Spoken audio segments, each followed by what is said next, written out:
Assalamualaikum dan selamat pagi. Welcome back to channel. Pagi ni, macam biasa, Zul akan buat review market di coin market cap dan juga sedikit technical analysis untuk tengok ke mana arah pergerakan market. So, kalau malam tadi kita dah buat live untuk tengok chart ataupun data CPI data dan apa yang berlaku. Kita dapat data CPI yang tak baiklah, yang buruk, meaning tengok inflation terus melakukan kenaikan, meaning secara normalnya kita akan tengok akan ada lagi kenaikan interest. Bila ada lagi kenaikan interest, kita akan tengok dolar akan terus mengukuh. Bila dolar terus mengukuh, apa yang berlaku? Aset-aset, segala aset akan terus melakukan dropping, termasuklah Bitcoin.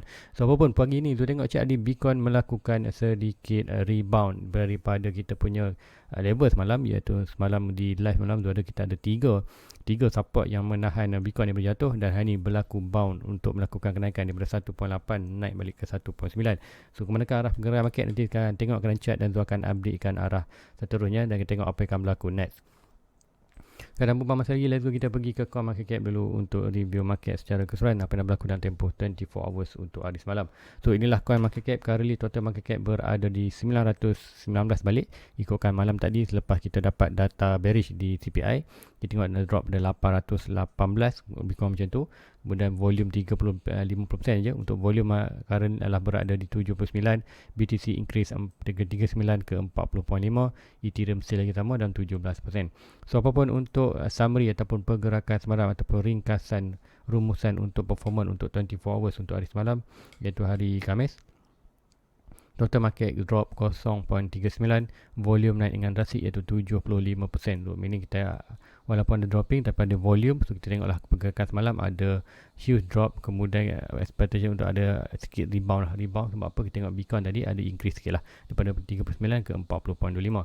Kita tengok untuk harga semasa untuk pagi ni, Bitcoin berada di 19.4 selepas kejatuhan semalam daripada 18.1 ataupun 18.6. Tu tengok semalam drop ikut masa CPI data tu. Apapun untuk dalam tempoh 24 hour dia still lagi regain sebanyak 1.30. Untuk Ethereum masih lagi drop 0.29. So dengan kenaikan Bitcoin semalam, kita tengok ada tak altcoin yang lain turut, ada tak altcoin lain yang melakukan kenaikan. Sebab tu altcoin semalam ikutkan drop hampir banyak ya, hampir 6%, 5% ke 10% yang drop disebabkan Bitcoin drop malam. Tu kita akan check altcoin, ada tak altcoin yang melakukan peningkatan balik. Shiba Inu hampir 3%, Newsub increase balik 0.71. So kita tengok majornya altcoin tak ada yang melakukan kenaikan yang drastik. Semua sedang still lagi berlaku peningkatan. Kenaikan semalam lebih kepada tertumpu kepada Bitcoin.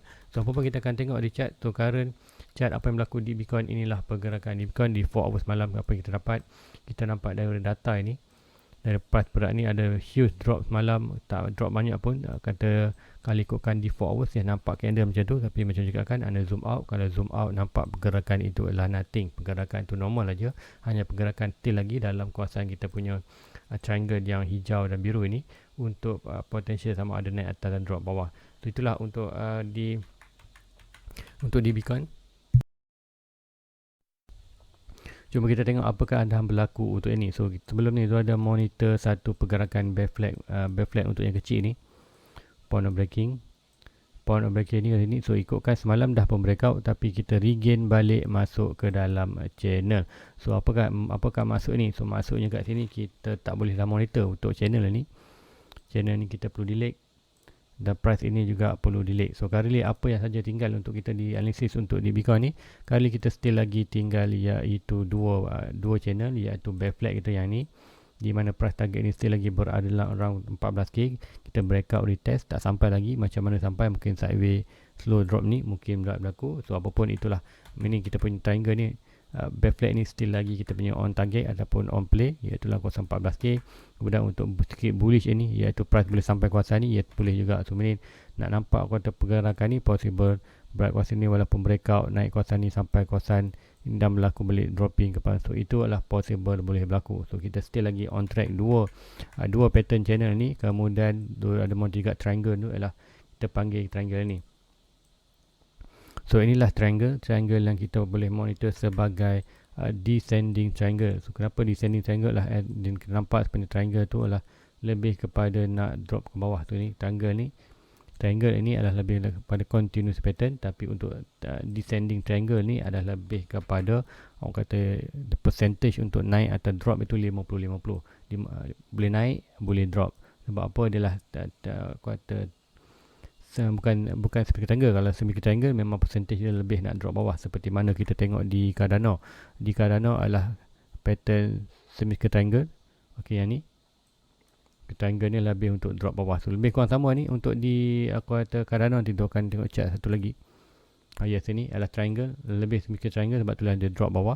So apapun untuk inilah sebenarnya mostly price percentage untuk drop bawah tu lebih tinggi. Tapi di Bitcoin kita ada descending triangle. Descending triangle ni percentage dia lah aku kata yes sedikit, nak senang cakap mungkin aku kata senang, serta percentage tu untuk mudah anda faham, boleh katakan 55% nak drop, 45% untuk naik atas. So kalau bagi Zul ibarat 50-50 saja. So price boleh buat melakukan kenaikan di mana-mana.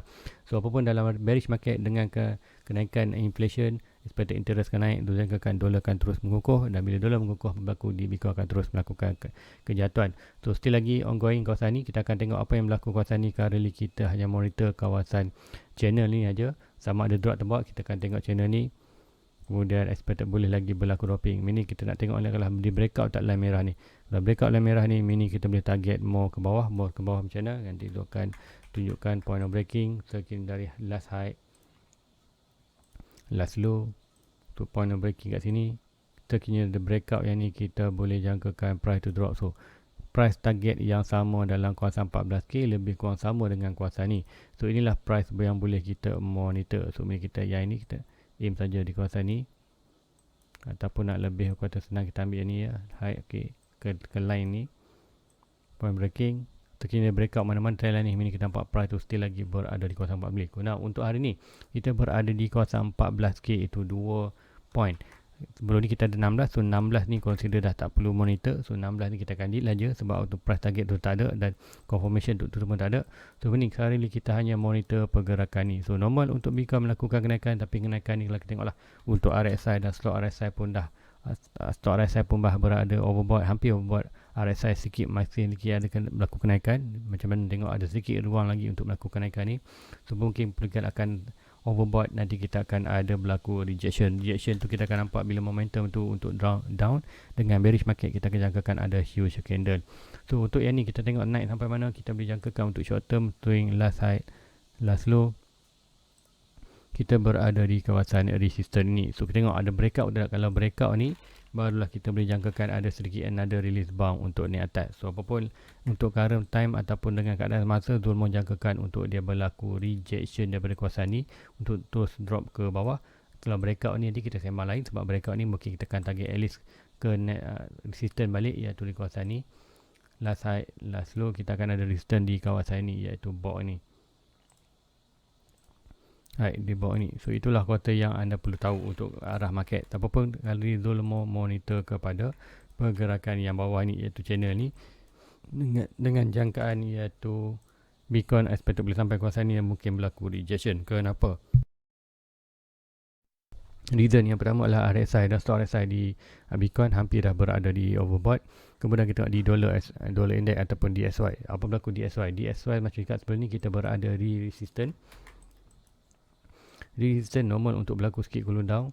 Kemudian kita tengok RSI dan stop RSI. RSI dan stop RSI di dollar kita tengok macam mana, iaitu stop RSI dah pun berada oversold. So meaning untuk drop lagi below tu dah momentum tak ada, hanya RSI saja reset. So apa berlaku sekiranya kita nampak RSI ni berada di oversold, stop RSI berada oversold, meaning kalau position untuk good position untuk dia naik atas. Dan apa berlaku macam tu terangkan semalam, tu ada jangkakan kita ada possible boleh nampak sedikit drop bawah. Drop sampai mana, kita akan drop minor support dia, last low last high ni kita akan ada minor support di kawasan ni untuk jangkaan untuk DXY drop sikit untuk short term ke kawasan ini sebelum dia meneruskan perjalanan untuk breakout, hanya sebagai kejahatan ini sebagai untuk cooling down RSI sebelum dia dapatkan momentum untuk breakout ni, di mana target dia lah di kawasan atas ni, macam seperti mana yang dekat malam. Data CPI kita dah teruk, so ini kita jangkakan inflation data CPI kita teruk, iaitu inflation kita still lagi berlaku peningkatan year of year, month of month pun berlaku peningkatan dengan drastik. Ini kita jangkakan inflation interest rate akan dinaikkan lagi tinggi.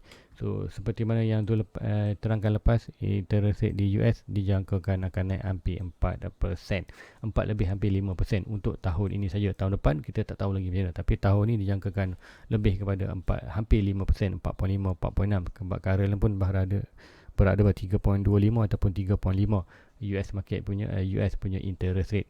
So ini untuk dalam ada dua meeting lagi untuk di US. So ini ada possible dua lagi berlaku peringatan. Kita bacalah 0.5 saja, 0.5 ni 1%, 1% tambah 3.25 dah jadi 4.5%. So ini untuk end of the year untuk US market dijangkakan hampir 4 ke 5% punya interest rate untuk di tahun ini saja. Tahun depan macam mana kita tengoklah nanti ekonomi.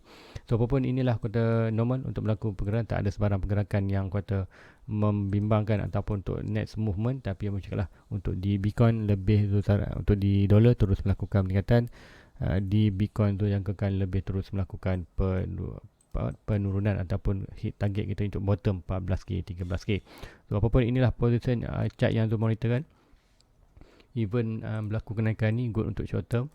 Dia akan ada level ni, kalau breakout ni boleh kita sembang lain, tapi kalau ada berlaku possible akan berlaku dan ada breakout ni consider kita akan create another bear flag yang lebih scary lah. Kena tengok kan sebab apa kita ada consider yang ni.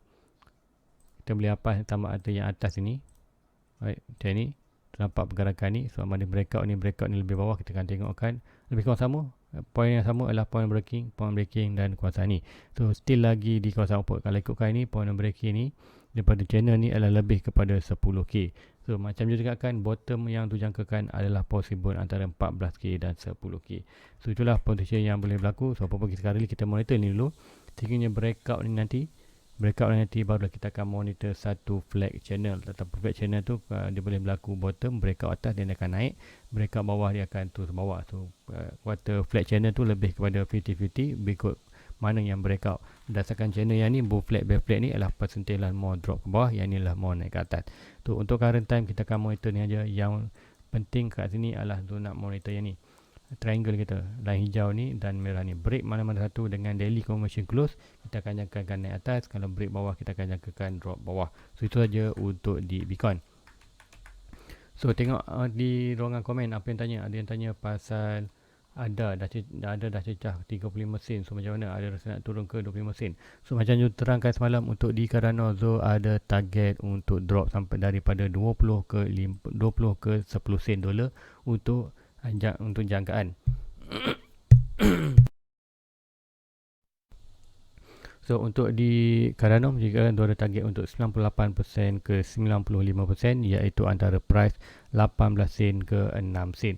So ikutkan target ini untuk pattern ni, point breaking untuk Cardano molly akan sampai at least ke dalam 18 sen, iaitu dalam 95%.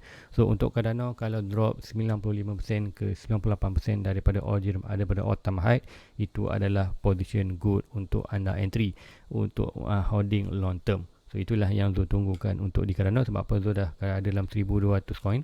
Zul berminat untuk tambah lagi 1000 coin. So kawasan ini adalah kawasan yang Zul akan tambah lagi Cardano untuk long term. Sebab apa, Zul tak fikirkan pasal value, Zul fikirkan pasal asset. Zul nak kumpul dulu sebanyak mula asset untuk dibawa bekalan untuk next sebulan, iaitu jangkaan 2025. So itulah untuk Cardano. So ada lagi yang komen tanya pasal apa, nak tanya sikit kalau dia ada 10k lepas tu simpan di platform Luno, nak kena declare tag tak? Okay, untuk Luno ni yang tu baca last kali adalah nanti kota Luno akan bekerjasama, lebih kurang macam tu lah, bekerjasama dengan LHDN. Tu meaning dia akan data kita dalam contoh akaun anda ada 100k ke dalam Luno, meaning dia akan linkkan dengan LHDN. Tu bila LHDN boleh detect anda ada 1k. So meaning 1k tu anda perlu tag. So tag tu macam mana? Adakah tag tu macam jangkakan tag itulah seperti biasa, iaitu seperti kita beli stok-stok saham-saham di bursa saham Malaysia. Sebab apa, kalau kita holding dalam aset, kita tak kena tag. Tapi sebaik saja anda withdraw ke dalam bank anda, barulah anda akan kena tag. Seperti mana kita beli saham-saham di bursa Malaysia. Tu lebih kurang macam itulah yang sekadar yang tu tahu. Tapi kalau tu salah, anda betulkan. Kalau ada siapa yang lebih mahir, boleh kongsikan di ruangan bawah. Tapi terputli kalau kat Malaysia macam itulah, ada anda simpan dalam stok apa, anda takkan kena, contoh anda beli saham saham kuartal di Bursa Malaysia lah, mini anda dalam tu ada 100k. So meaning yang itu tak akan kena cukai apa semua, tapi sebaik saja anda withdraw ke dalam bank anda dalam bentuk cash ke dalam belum cash, anda withdraw ke dalam bank anda. Itu meaning dia nampak dia orang ni withdraw dia punya saham dia 50k ke dalam bank dia. So meaning 50k tu akan dikenakan cukai. So supposedly macam itulah yang tu tahu. So kalau tu salah, aku kata boleh terangkan di bawah siapa yang lebih mahir. So guys, itulah untuk pergerakan untuk di Bitcoin. So Bitcoin dan sikit data untuk di Cardano. So apapun fear index kita berada di extreme fear. Dalam masa 37 minit lagi kita akan nampak tu jangkakan extreme fear ni lebih bawah daripada 90, kita akan dapat balik digit belas-belas. Disebabkan apa? Kita nampak data kita malam, iaitu data TPI melakukan dropping back data lah untuk semalam. So guys, rasa itu saja untuk pagi ni, short video saja. So apapun untuk pergerakan Bitcoin ni, tak ada sebarang kejutan yang drastik pun. Malam saja kita tengok ada sedikit bearish, cuma sikit berlaku peningkatan ni. Kenapa? Kawasan normal kita berlaku pergerakan dalam kawasan ni, tak ada sebarang movement yang drastik ataupun kata yang trigger untuk kita katakan price tu terus nak naik sampai 25 ataupun price tu drop ke 14k. So untuk current time tu lebih kejangkakan untuk kita tamak ada Bitcoin dari kawasan ni, APEC dah sampai pun kawasan hujung ni, decision akan dibuat sama ada naik ataupun drop. Sama ada kawasan 25 ke kawasan 14k. So ini kita jangkakan Bitcoin adalah tengah versus antara 25 ke 14k punya range. Mana yang sampai dulu, kita tunggu yang confirmation tu tunggu adalah kawasan ni, hijau ataupun biru untuk breakout ini, untuk menggantikan price tu pergi ke 25 ataupun ke 14k. So apapun boleh berlaku, tapi jangkaan end of the year still lagi dalam bulan 11 jangkakan untuk price Bitcoin berada di kawasan 14 ke 10k untuk bottom. Kemudian untuk tahun depan kita jangkakan another sideway yang lama lah. Mini sideway tu good untuk kita dollar cost average tiap bulan. So guys, rasa itu saja untuk analisis pagi ni. Jangan lupa like, subscribe, share kepada rakan-rakan anda lain. Jumpa anda di next review. Assalamualaikum. Bye bye.